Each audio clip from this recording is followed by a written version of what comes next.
Hey everybody, Corn-Fed Lady here, and today I'm going to take you around and give you some garden updates because we've got a lot of things growing and there's a few things that need harvested, so come along. Okay, so I'm just going to give you a quick overlook and then I'm going to come back and do some harvesting. So first we've got our potato bed, and I have been pulling some potatoes out of this already, and I'll show you just how easy it is here in a second. I've also got some carrots that I've been pulling out of the garden, so I'll show you how those are looking. Our pinto beans are vining. I thought they were bush beans, but obviously they're not. So we did put in a little trellis for them to grow up, and they're already starting to flower. So it looks like the pinto beans are doing good. And if you've been following along, this is the row that was supposed to be lettuce twice, and neither one took, so it ended up pinto beans, and they're doing just fine in there. The spring greens are done. So the spinach has started bolting, sending up its flower shoots, which means that the leaves will be bitter. They're pretty schlumpy looking anyway. I mean, I don't know about you, but I wouldn't want to put this in my salad. The Japanese beetles and the green June bugs have done a number on just about everything around here. So the spinach is done. The cabbage is also done. You can see it's quite tall with some flowers. The only reason I've left this in here so long is because the butterflies seem to really enjoy themselves messing around with those cabbage flowers. And then we also have our purple kale. Oh, here's one of those green June bugs right here. So our purple kale is also a green spring type plant. So this is done. I'm going to end up pulling up these 2 rows of the spring greens and giving those to the pigs as a treat. Over here I've got 3 rows of beans, and I have stopped harvesting from these just because we already have enough in the freezer and they were getting kind of thin.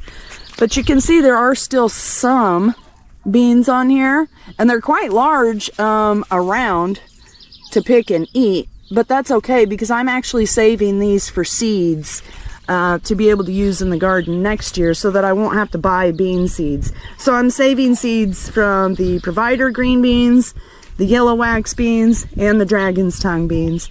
So again, all of them have a few beans on them, but I'm going to let them go to full maturity and dry out to seeds. And when these pods start to split open, then I'll grab them and get the seeds out for next year.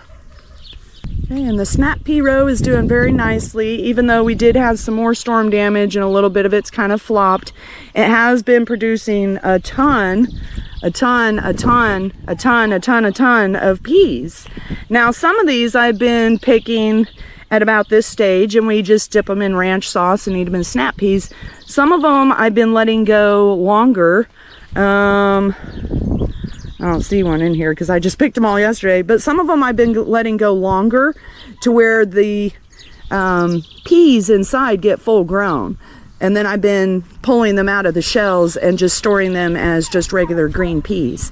Now you can see we did get some storm damage in here. We've had a couple of nasty storms come through the last few days, and we're supposed to have some more storms coming in the next few days. So my poor garden. But you can see it's kind of taken a little beating here and there. The corn took the worst of it, of course, like always. So I've actually lost like most of this whole first row here because it was all blown down by the wind and broken off at the bottom just like last time. But we do still have some corn in the corn patch. Maybe we'll get some ears of corn that we can eat. That's yet to be seen. The tomatoes are growing nice and thick. As you can see, I need to trim them and train them back so that I can still get through the walkways here. We've got cherry tomatoes coming in. These are the large red cherry tomatoes. They're an heirloom variety, so again, I can save seeds. These are the Rutgers, where are they? Slicing tomatoes. Still kind of small. And again, those are an heirloom, can save seeds. And the third row of tomatoes is the Roma, and these are for saucing. And you can see the Romas right here. They're kind of a teardrop shaped tomato instead of round like the slicing ones.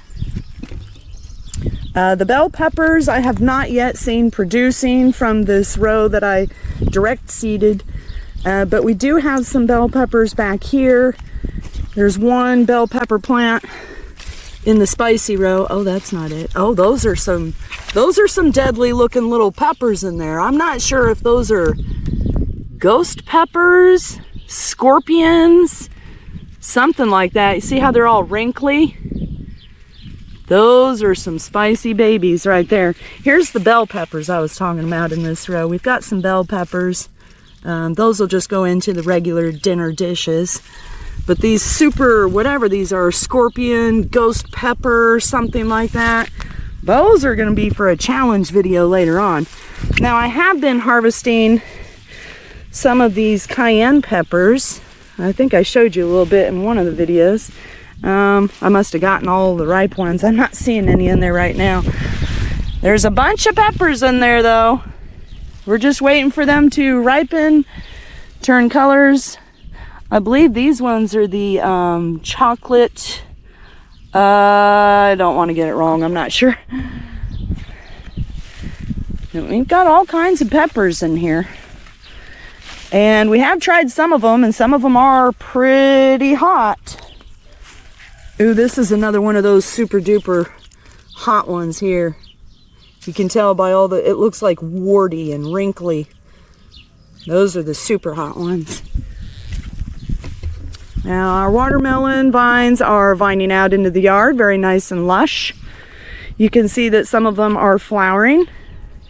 So we got some flowers here and there. Of course, wherever you see a flower, if a pollinator gets a hold of it, that could turn into a pumpkin.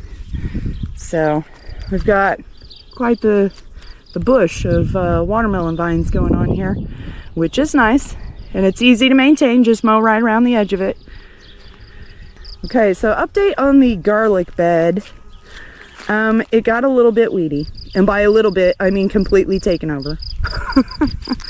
You can tell where the garlic is in here. So one of these days I'm going to have to come out here and dig it up and see what it looks like. Not today though. And next to that we've got onions. The onions have also already been taken over by all this grass and weeds, but you can see they're in here and they're still doing fine. So you know how most people have a junk drawer in their house? Sometimes you even have a whole junk room. Well, this is my junk bed in the garden. It has garlic and onions, but I don't really weed it. I don't know. And the peanuts, now I have been kind of weeding this one here and there, so it's not as bad. It does have some weeds in it, but it's not completely overtaken like the onion and garlic. So we do have some really nice peanut plants going in here now. This one, and there's another one over there. These other ones that are in between, that's actually parsley. I did sprinkle some parsley in here in between the peanut plants, and it started coming up nicely. So most of this in here is not weeds. Most of it is parsley and peanuts. So I'll have to show you. The peanuts are supposed to be ready once the plants die back, kind of like potatoes, because they grow underground a lot like potatoes. So when these plants die back, I'll show you what the peanuts look like too. And it's almost time to harvest some parsley, but I think I'm gonna let it go just a little bit longer, a couple more days. Okay, so that's the overview of how things are doing. Now let's go ahead and harvest a few things. I'm gonna start off with the potato bed just to show you how easy it is to do the no-dig potato harvest. Is Gabby Kitty coming to help? You gonna come help in the garden? That's good girl, Gabs. You gonna help with the garden? Yeah, I'm getting ready to pick out some potatoes and carrots. That's good girl. Let's get this done before it gets to be 100 degrees, huh? Alright, I'm gonna go with this spot right here for today. You just want to find where your potato plants are coming up out of the ground, and that's where you're gonna look for your potatoes. Let me get my gloves on and show you. Okay, so you want to start where you see the potato plant coming out of the ground. Just move the hay aside.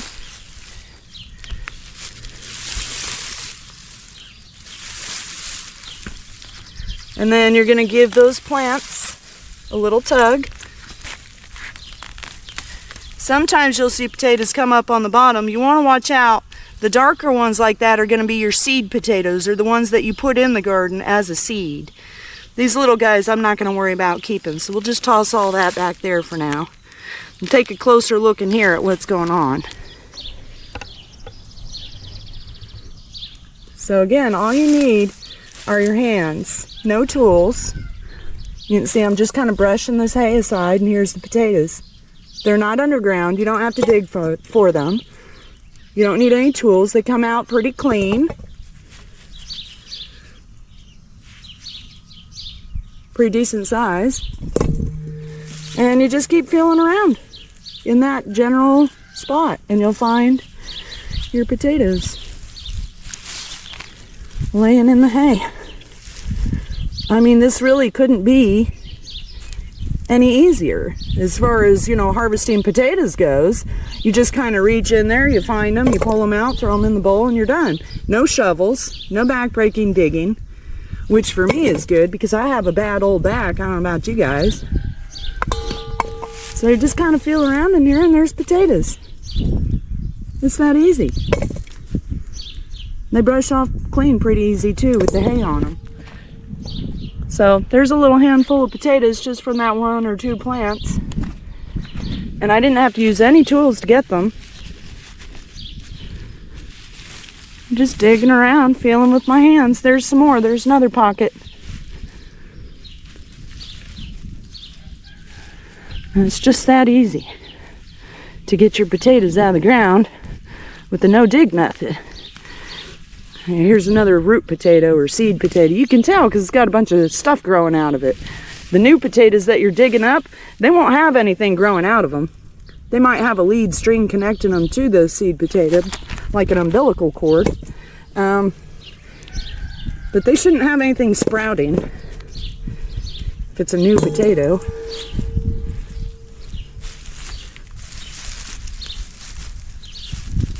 Okay.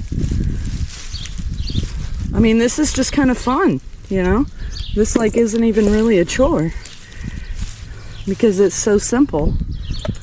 So just from maybe 2 plants, I'd say 2, maybe 3, we got a decent little bit of potatoes, enough for a dinner or 2 for 2 people from this one little spot out of the whole entire bed. Now, I'm not going to harvest this whole bed all at once because that'd be silly, because then all the potatoes would just rot in the house. And I say that because I've done that in the past. Because this may come as like a surprise to some of you, but I knew absolutely nothing about gardening 5 years ago. So it's something that you kind of just do, and you learn as you do, as you go. You make mistakes, you do something wrong, something dies or rots or something happens, and you learn from it so that the next year you don't make the same mistake. And over time, you can get to be a better gardener. So don't expect to get everything right the first time, or even the second time, or even the 3rd or 4th or 5th time. Because gardening is an ongoing learning experience. That's one thing that I've figured out already, is that you can't just learn everything there is to know about gardening in 1 year. It comes from experience. So just keep at it, keep trying, keep learning, keep making mistakes, because that's the way that we learn the best. And I've learned that if I pick too many potatoes at once, they'll just rot in the basement. So today I'm just taking this one little bowl, and let's move on to the carrots. Okay, now I've already got some carrots in the house, in the fridge, so I'm not going to dig a lot of them up here. I just want to show you what they're looking like. And the carrots, unlike the potatoes, are planted under the ground because that's the only way carrots grow. And therefore, I'm going to have to use a tool to be able to get them loose. So I'm going to go get that. What you doing? Is there good stuff in the pinto beans?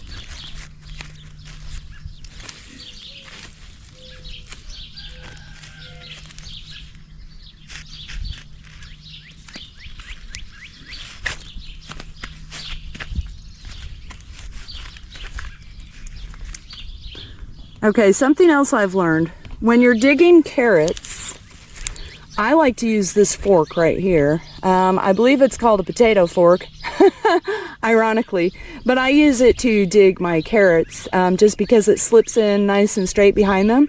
You want to make sure to get it in deep enough so that when you push back on the handle, it's not cutting through your carrots. So again, live and learn. You can slip it in pretty close as long as your tool goes straight down. And all you're really trying to do is break the soil loose. You're not trying to rake these up out of the soil. You're just trying to break the soil loose. So let me show you.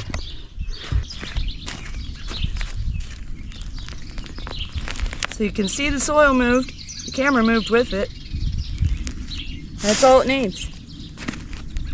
Like I said, you don't want to overdo it when you're trying to dig these up because you can hurt the carrots. So all you really need to do is what you just saw. Stick the fork in there, give it one little tug so it breaks the soil loose. Then you can start pulling them out. Just like that. And that's a baby one. And like I said, I don't mind the baby ones. Some people get all bent out of shape about, oh, I want all my carrots big. I don't care. I like throwing the little ones in the crock pot. They cook up quicker. But you can see there are some decent ones in here. I mean, that one's like size my hand. So they're not all tiny.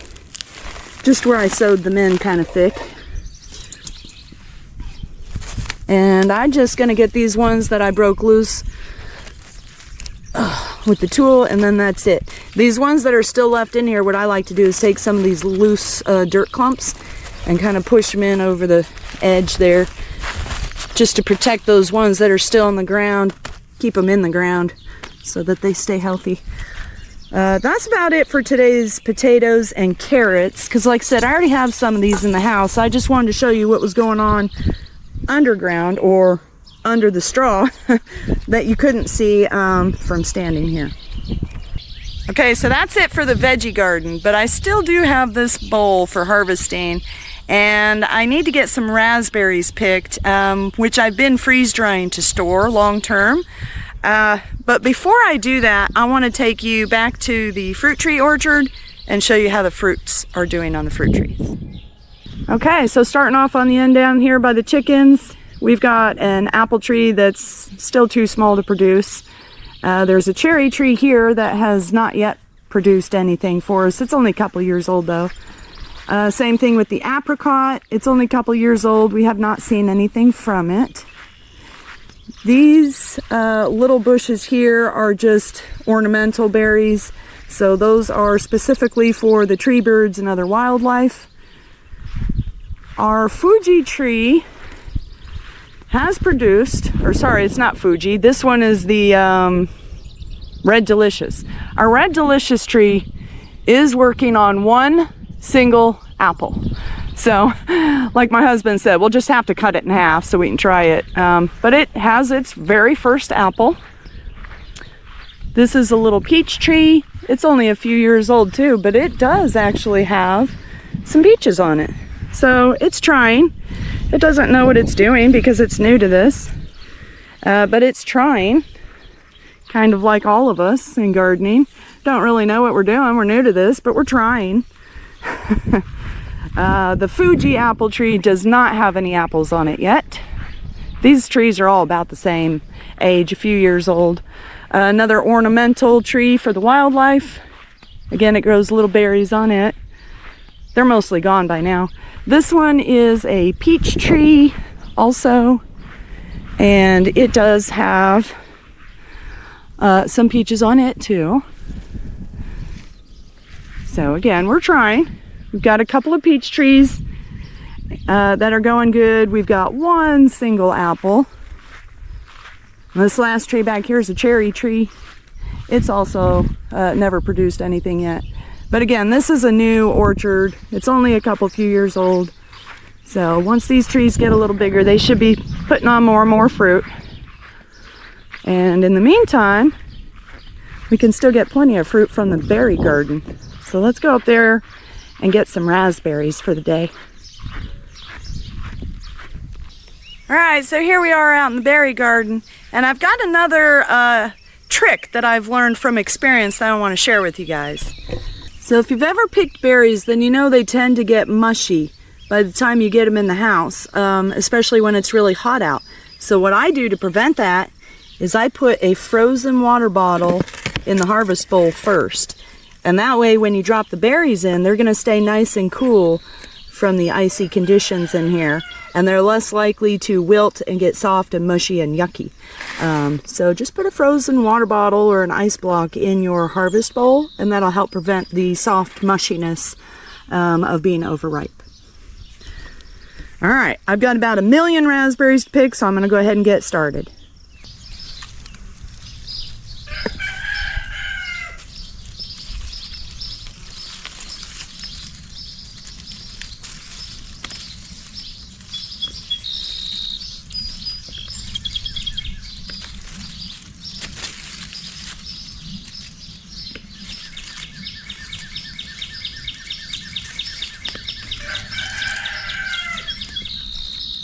Now these berries have been hit pretty hard by June bugs.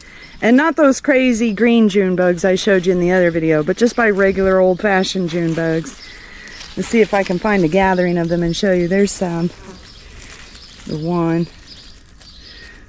I'm surprised it's only one. Usually there's like 10 altogether. But you can see all the holes that they've eaten in these leaves. And they also chew up the berries pretty good too. So I'm out here pretty regularly trying to save as many as I can. But I refuse to use bug spray or pesticides on our organic food. But I figure since nature gives us all of this wonderful food to eat, that we should share it with everyone around, including the wild animals and, yeah, the bugs.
Oh yeah, and there's one more thing that I do with the bug problem here in the raspberries is that I alternate picking days. So one day I'll pick for us and bring them in the house, and the next time I'll pick for the chickens. So all the berries that are bug ridden and getting nasty and mushy and all that, I give to the chickens. And then the next day or the day after, I pick all the nice, clean, unbug bitten berries for us. So today I'm getting all the nice berries for us. Tomorrow I'll get the bug bitten ones for the chickens and turkeys. All right, well the raspberries are definitely slowing down. I was getting a full overflowing bucket of raspberries every other day. And as you can see, it's only about a half a bucket today. Let's see if there's any blackberries back here today. And then I'll show you what I've been doing with them to keep them preserved through the year. Let's see if we can find any blackberries that are ripe. Now I did just pick a bunch of blackberries yesterday. So there's probably only going to be a few. And these are the ones that were almost ready. This one's not quite ripe yet. You can see a little bit of pink in it. It'll still be pretty tart if you eat it with the pink in it. You want to wait until it's all the way dark and puffy like this one. You can see that the cells are all individually puffy. Oh, that one's got a little bit of pink on it too. I lied. This one's almost ready. Like I said, I just picked this yesterday. So most of these are going to be in this situation where they're almost ready. They probably need another day or two. Yeah. See, there's a little bit of pink on that one. You gotta be picky when you pick your blackberries. I don't see any pink on this one. I'm going to eat this one right now. You guys won't tell anyone, right? All right. I'm going to leave the rest of these. Don't talk with your mouth full. I'm going to leave the rest of these blackberries out here to finish ripening. And then I'll start picking them again tomorrow. But I just wanted to show you what was going on in the garden out here. And I know I'm kind of sweaty and look a mess. It's like supposed to be 100 degrees today. And it's already like 80 something. And it's like, I don't know, 6:37 in the morning. The sun's right there. So that's why you got to get out early. If you're doing gardening and it's really hot where you live, you got to get out early. Bring an ice block. You know, if it melts, you can drink it. Let's get this stuff in the house. I do have some other things growing out here, like grapes and stuff, but they're not ready to harvest yet. So let's go ahead and get these raspberries in. All right, so we're back in the house. I've got the raspberries in here. The ice bottle kept them nice and cool, so they're not all mushy. They're still individual berries mostly. I'll get these rinsed off and cleaned up, and I'll show you what I've been doing to keep these through the year.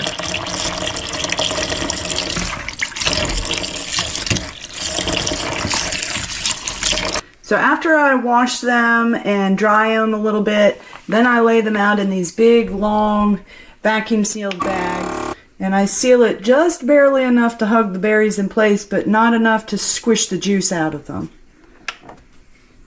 And this way, I can freeze them like I've been doing. And I have these packages that are kind of long and skinny. These ones are actually blackberries. This one is a mix of blackberry and raspberry. And here's the raspberries we just picked. And the reason why I freeze them in these big, long, flat bags like that is so that when I have more time, I can put them in the freeze dryer. And those bags that I've made fit perfect onto these freeze-dried trays. All I have to do is cut them open, and then it just slides right onto the tray, and I pop them in the freeze dryer, and it takes a few hours. Let's see, it's been about 10 hours on this batch. We still got 2 more hours. So not long. It takes about 12 hours. Sometimes it'll take as much as 15 to do these raspberries.